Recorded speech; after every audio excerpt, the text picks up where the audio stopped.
Mae'n tîm Cyngor a Chymorth yn cynnig llinell gymorth gyfrifnachol am ddim sydd yno i gynghori a chynorthwyo plant a phobl ifanc, neu rai sy'n gofalu amdanynt os ydyd yn teimlo bod plentyn wedi cael ei drin yn anheg. Mae'n tîm cynghori yn rhoi llais y plentyn wrth wraidd ei ymarfer. Gallwn ni helpu plant a phobl ifanc hyd at 18 oed, neu 21 os ydyn nhw wedi bod mewn gofal, neu hyd at 25 os ydyn nhw wedi bod mewn gofal ac i dal yn fod mewn addysg.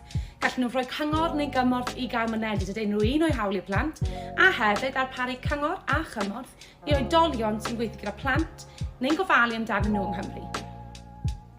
Rydym yn sicrhau ein bod yn cadw rhywbodaeth rydych chi'n rannu gyda ni yn gyfrifnachol, ond i bai ein bod ni'n credu bod yr hyn a ddywedir wrthym yn awgrymu bod plentyn neu berson ifanc mewn perygl o niwed, yna rydym ni yn rannu'r gwybodaeth yma gyda sefydliadau eraill all helpu i amddiffyn y plentyn.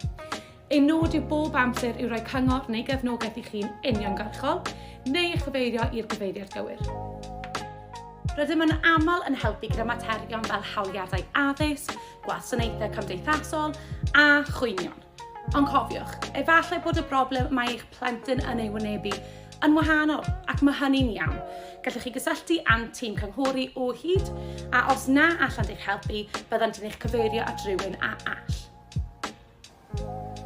Gallwch gysylltu â'r tîm dros y ffôn, e-bost neu trwy ddefnyddio ein gwefan. Os byddwch chi yn gysylltu â ni dros y ffôn, bydd aelod o'n tîm yn gofyn am rai manylion fel enw ac oedran eich plentyn ac yn eich trosglwyddo i un o'n swyddogion dyletswydd. Nid oes rhaid i chi rannu eich enw os nad ydych chi eisiau.